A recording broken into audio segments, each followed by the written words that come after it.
the announcement of new measures against 11 individuals in the latest round of sanctions. So joining us to discuss this is Professor Danny Shaw. He's a senior research fellow with the Council on Hemispheric Affairs. Danny, good to see you. So President Maduro has denounced all of this, saying that that's enough of European colonialism, and we're expecting a response from the EU. However, it's unclear if the Commission would have the authority to expel the Venezuelan ambassador, a measure that would have to come from the host state of Belgium. But then opposition leader Juan Guaido condemned Maduro's actions, siding with the EU. So what do you make of the latest escalation between the EU and Venezuela? Good evening, Manila. It seems like every day in the U.S. and across the world, we wake up to a new round of sanctions against Venezuela and their leadership. These sanctions are horrifically cruel, just as they were cruel to the Haitian people in the 1990s, the Iraqi people in the 1990s, to the people of Zimbabwe today, and so many other countries, really anybody that doesn't do the bidding of the United States. So Juan Guaido, Leopoldo Lopez, these are their latest yes men and puppets that they position to do their neo-colonial bidding. And what's good for the goose is good for the gander. Venezuela has every right to protect its self-determination. Now, I'm glad you brought up Leopoldo Lopez. The Wall Street Journal just came out with an article last week detailing his role. He's currently a host in the Spanish embassy in Caracas. Sources close to him say he was the mastermind of the plans to topple Nicolas Maduro's government. The plans included meetings with the former U.S. Green Beret Jordan Goudreau, who was, if we all remember, that failed operation earlier this year. Venezuela denounced the use of the Spanish diplomatic status to plan what they deemed terror attacks. So is there any accountability on the part of the Spanish government here? Yeah, the Wall Street Journal article tried to position Lopez as some type of victim, and the Wall Street Journal article was bragging, just as Pompeo and Bolton and Trump and the other masterminds and coup mongers continue to brag. It's open season on Venezuela, and of course Spain and the entire European Union have been complicit. They're trying to paint themselves as the victim.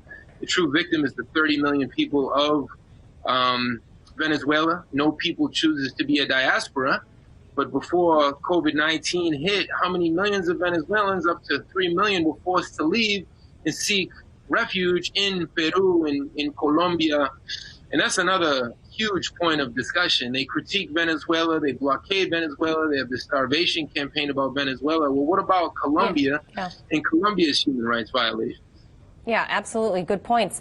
Now, part of these latest sanctions, the EU is accusing the head of the Venezuelan legislature, Luis Parra, and others of undermining what they call democratic functioning. This is happening as Venezuela has called for parliamentary elections later this year. It's a divisive issue amongst Venezuelan opposition. And in a press conference just today, the U.S. Secretary of State Mike Pompeo celebrated a vote in the Organization of American States last week. Listen. All 21 OAS member states voted last week to condemn the Maduro regime's attempts to suppress independent political parties in Venezuela. Our region has categorically rejected the attempts to create a phony Maduro-friendly opposition. Now, Danny, why does the U.S. get to continually choose who are the good guys, who are the bad guys, and the winners and the losers? The same reason the police in the United States continue to kill unarmed African Americans and Latinos, because of one word, and that's called impunity. Until the U.S. and these fascists, these coup mongers, these war criminals, from Bush to Obama to Pompeo to John Bolton, who just came out with this book which speaks to some of the divisions in the ruling class, until they have their day in court and their day behind prison bars, they think that they can invade any country across the world, from Afghanistan to Palestine to Libya to Syria to Cuba to Nicaragua, and they think that they're untouchable. Yeah. So until the world's people rise up, they'll continue to ride roughshod over the sovereignty. They'll make a mockery over the sovereignty of the world's people until then. And real quickly, lastly, I want to go back to Jordan Goudreau, this character here. According to reports by the Associated Press, U.S. officials are now investigating this former Green Beret for arms trafficking. But as far as we know, he's still in Florida right now, laying low after those failed plans in Venezuela. So where's the accountability here, and what's he got to hide? The character is correct, Manila.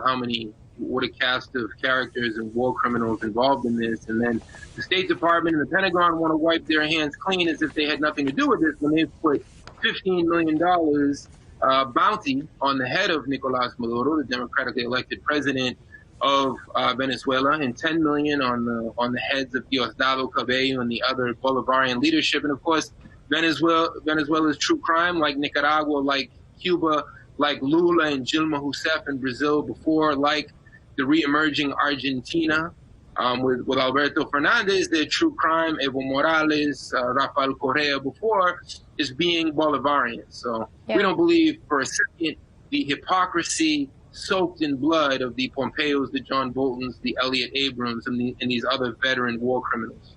All right, we got to leave it right there. Unfortunately, Professor Danny Shaw, Senior Fellow at COHA, thank you so much for being with us today. Thank you. Other news from around the world, China has asked 4 U.S.